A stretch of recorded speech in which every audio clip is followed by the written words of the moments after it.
Senhor é minha luz e a minha salvação. De quem terei temor? O Senhor é meu forte refúgio. De quem terei medo? Esse é um texto lindo de Salmos capítulo 27, verso 1. E quem escolheu foi lá de Caruaru, Pernambuco, foi a Kátia Albuquerque. Um grande abraço para você, Kátia.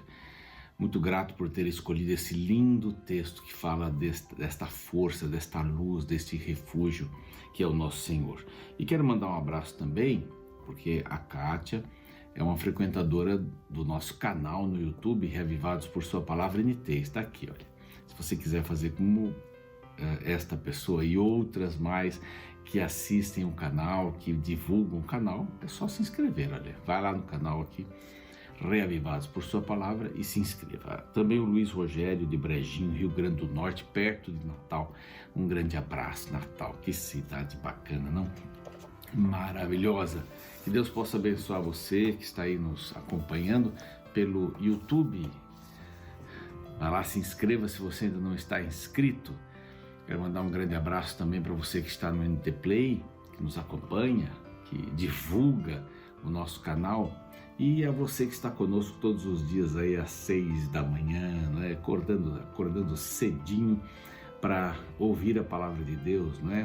Acordar, fazer a cama, estudar a palavra de Deus e sair para ser Jesus para as pessoas. É muito importante isso. A qualquer hora do dia você pode fazer isso também, mas de manhã. E também esse grupo maravilhoso que está conosco às 3. Olha quanta gente assiste o programa às 3 da manhã. Que gostoso saber que a palavra de Deus é buscada em todos os momentos do dia. Tá bem? Quero oferecer para você o curso bíblico Ensinos de Jesus, maravilhoso. Olha, para você fazer a inscrição desse curso, é importante que ela seja individual, tá bom? Eu estava dizendo assim, peça para todo mundo de casa e tal, mas tem que ser individual, para a gente poder mandar para você, tá bom? Se tiver aí os dados direitinho de outras pessoas, mas é importante fazer esta inscrição individualmente. Aqui está o telefone para você poder fazer contato. Ensinos de Jesus são 18 capítulos, 18 temas. O que Jesus disse sobre a morte, o que Jesus disse sobre a palavra, o Espírito Santo. É muito lindo esse material. E graças aos Anjos da Esperança, a gente pode fazer esta promoção do estudo da palavra de Deus, né? Como é bom promover alguma coisa gratuita. Alguém está por trás de tudo isso e os Anjos da Esperança estão por trás. Que Deus abençoe. Se você quiser se tornar um Anjo da Esperança, está aqui, olha, é um outro número telefônico para você pedir todas as informações, tá bem? Bom, nós estudamos aqui no capítulo 9 de João sobre um cego que revela a verdade, né? Eu fiz um sermão dizendo as 4 coisas que o cego viu, importantes, né? O cego que é relatado aqui, um cego de nascença, que Jesus faz lá um lodozinho com sua saliva e coloca nos seus olhos, e há uma confusão danada, né? Quem é que te curou? Quem é que te curou? Ah, isso é mentira, você não era cego. Vamos chamar os seus pais, que se ele era cego, quem o curou? Bom, ele era cego, mas quem o curou não sabemos, ele já é grande. Pergunte para ele, e por várias vezes, né? Ele fala, ele é um profeta, e é um homem de Deus, né? E finalmente o Filho do Homem, né? Quando ele se encontra com Jesus e Jesus se revela totalmente a ele. Vamos então aguardar agora, depois do intervalo, vamos começar com o capítulo 10, que é muito bonito. O Bom Pastor. Não saia daí.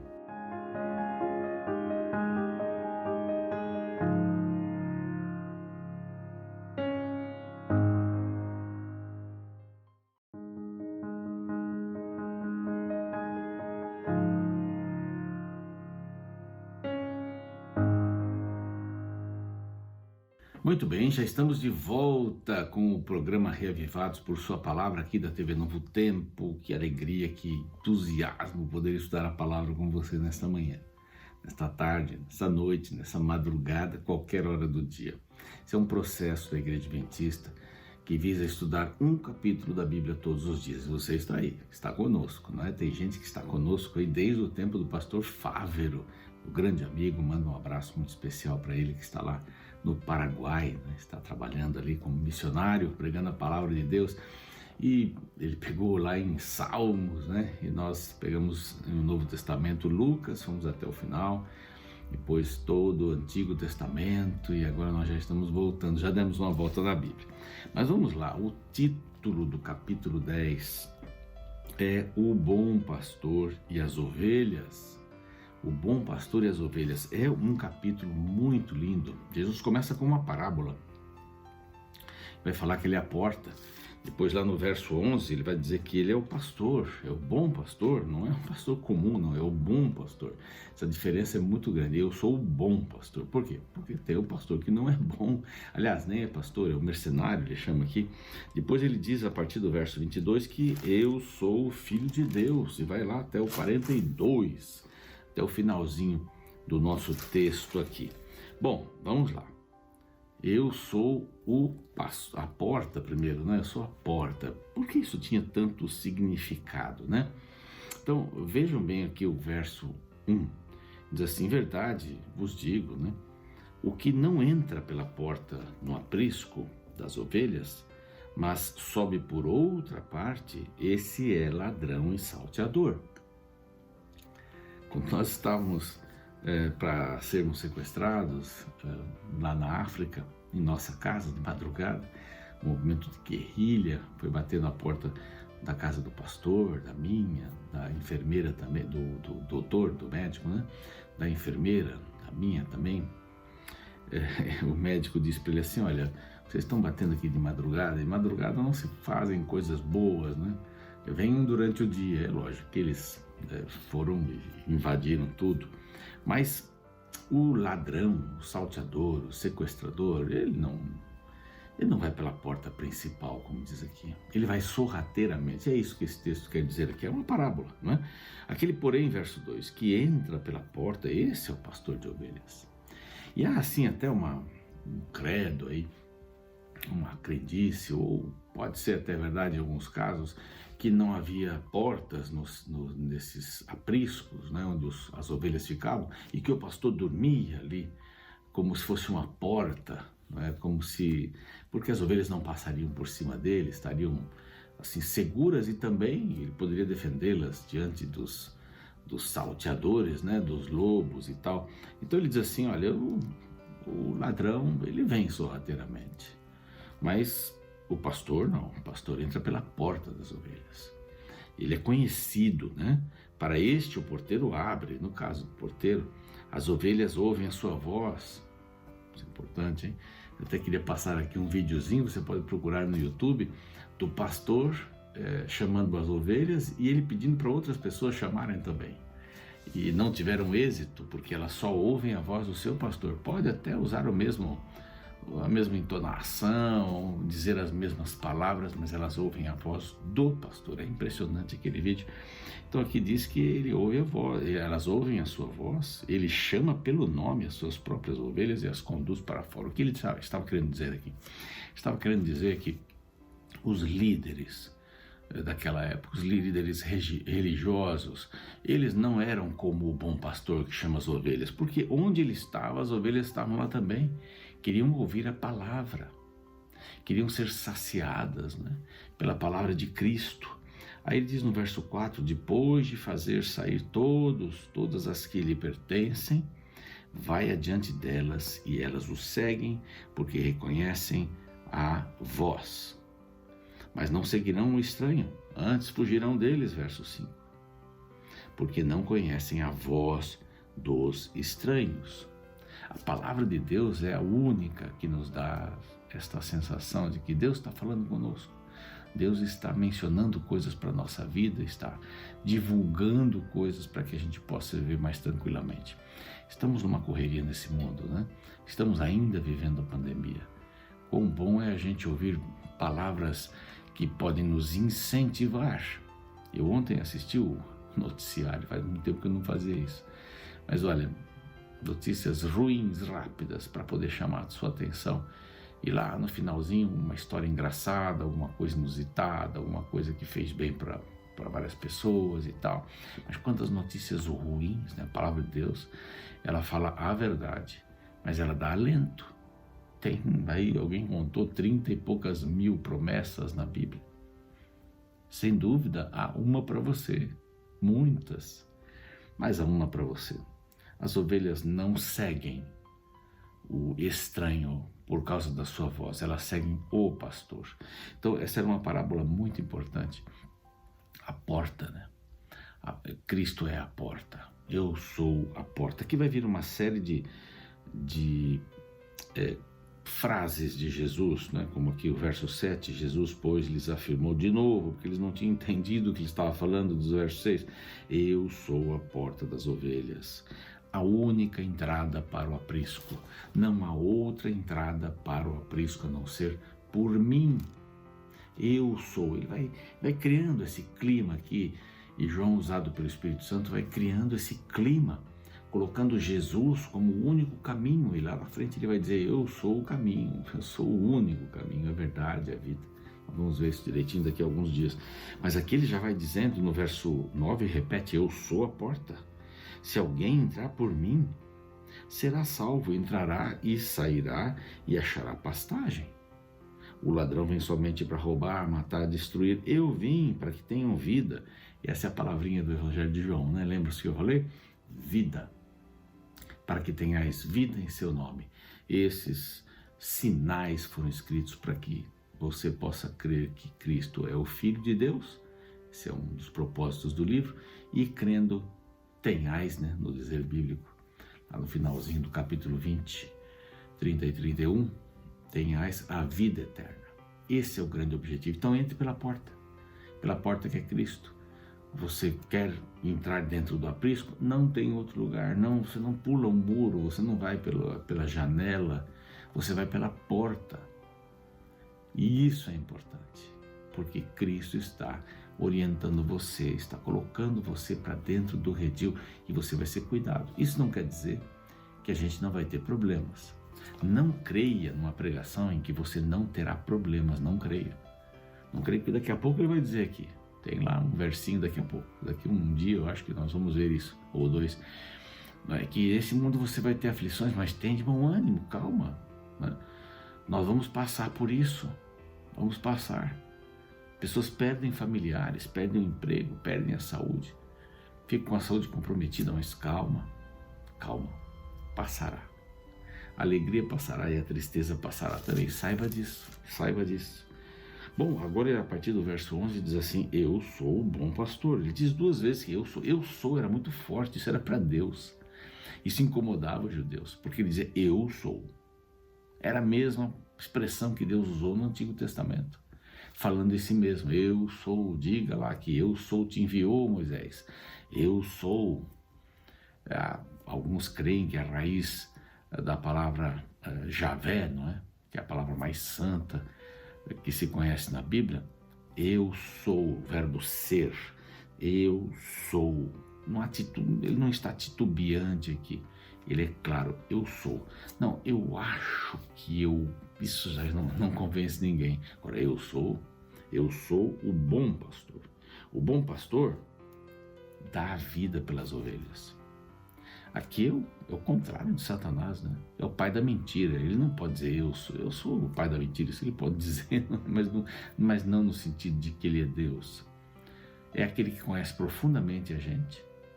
É aquele que cria circunstâncias negativas e ruins para a nossa vida. Mas nós temos um pastor. Ele faz aqui uma comparação com o mercenário. O mercenário não dá a vida pelas ovelhas. O pastor enfrenta. Lembram-se Lucas 15, né? O pastor sai à tardezinha para buscar a ovelha que estava perdida. E ele vai destemidamente. Fica lá o porteiro, ou ele fecha o aprisco. Alguém fica lá. As ovelhas nunca ficam sozinhas.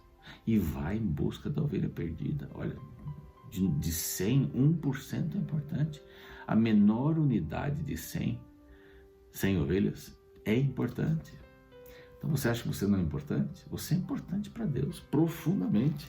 Então o mercenário não dá a vida pelas ovelhas, não é? Ele vira o lobo e sai correndo. O pastor o enfrenta. E é isso que acontece. Nós não podemos de forma nenhuma crer que diante de uma situação ruim Deus não está conosco. Porque o pastor não foge, ele está conosco, está com a nossa vida. E novamente no verso 14 ele diz, né? Eu sou o bom pastor. Então essa primeira parte, eu sou o bom pastor, ele dá a vida pelas ovelhas. Depois a partir aqui do 14 e 15, né, ele conhece as ovelhas, ele diz assim, eu sou o bom pastor, conheço as minhas ovelhas. Ele conhece você e elas me conhecem a mim. Então como é que uma ovelha conhece ao pastor? E o pastor conhece a ovelha? Com convivência. Como é que uma ovelha pode seguir a voz de um pastor? Pela convivência.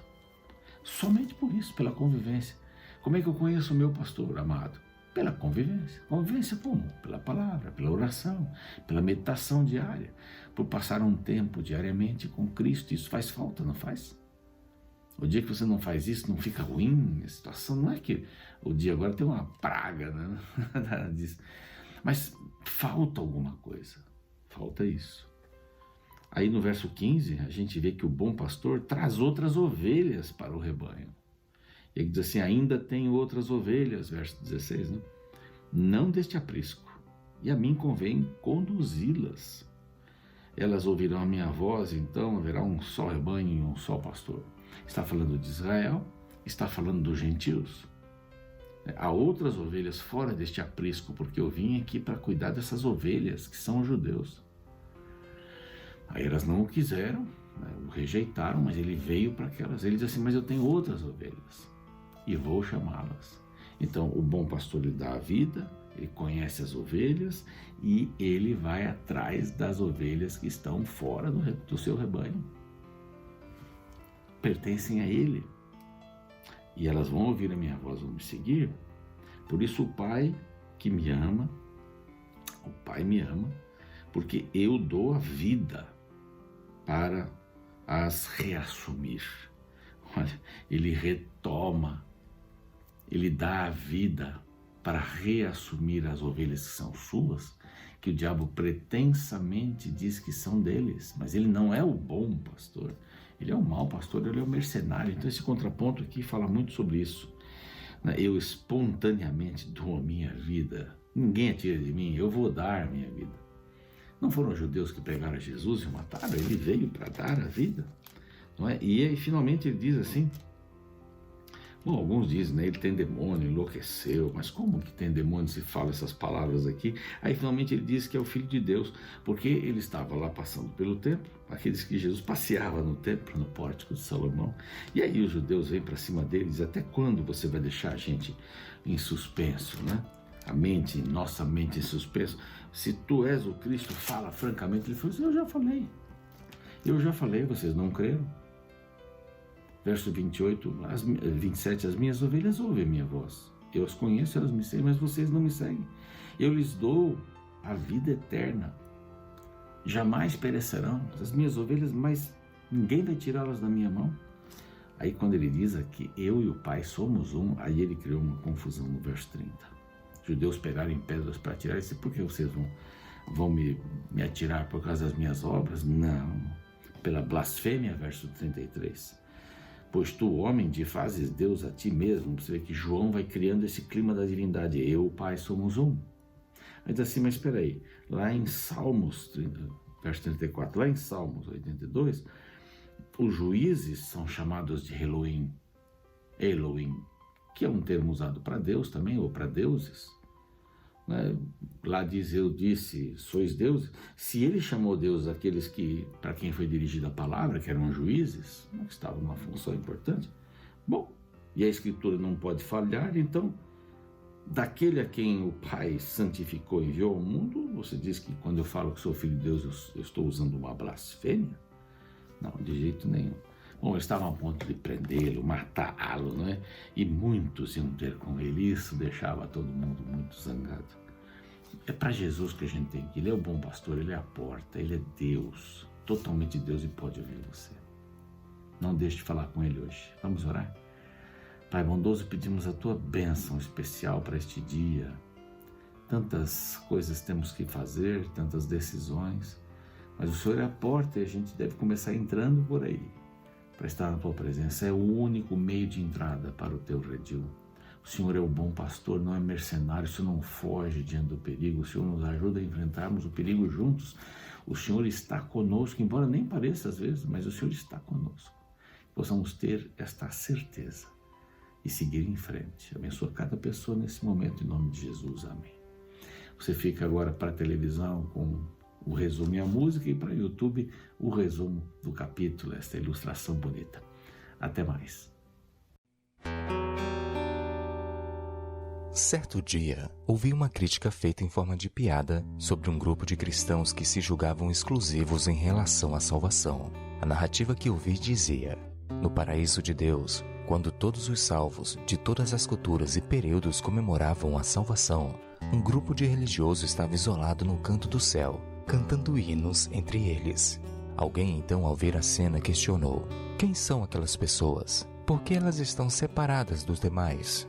Diante da pergunta, um anjo apareceu e disse: por favor, fale baixo, não os atrapalhe. Eles acham que só eles se salvaram. Quando ouvi tal história, fiquei pensando na mensagem que ela transmitia ao apontar para indivíduos que não admitem a possibilidade de salvação fora do muro de sua denominação. Para estes, seus conjuntos de doutrinas e crenças formam o único meio para se alcançar a Deus, e quem não segue tal caminho não tem acesso ao céu. Entre os judeus radicais dos tempos de Jesus, havia sentimento semelhante. Para eles, o mundo era dividido em dois grupos, judeus e gentios. Os judeus seriam o povo especial de Deus, ao passo que os gentios, a menos que se judaizassem, já estariam condenados. Porém, quando vamos à Bíblia, percebemos que Jesus apresentou o reino de Deus em outra perspectiva. Ele foi muito mais democrático. Ele abriu as portas do céu para aqueles indivíduos que ninguém dava valor. Jesus afirmou que todos podiam ter acesso de graça à salvação, inclusive aqueles que não tinham o sangue judaico. Tal mensagem era muito revolucionária.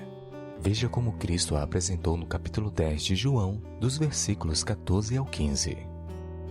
Eu sou o bom pastor, conheço as minhas ovelhas, e elas me conhecem a mim. Assim como o Pai me conhece a mim, e eu conheço o Pai, e dou a minha vida pelas ovelhas. Ainda tenho outras ovelhas, não deixe aprisco. A mim me convém conduzi-las. Elas ouvirão a minha voz. Então haverá um rebanho e um pastor.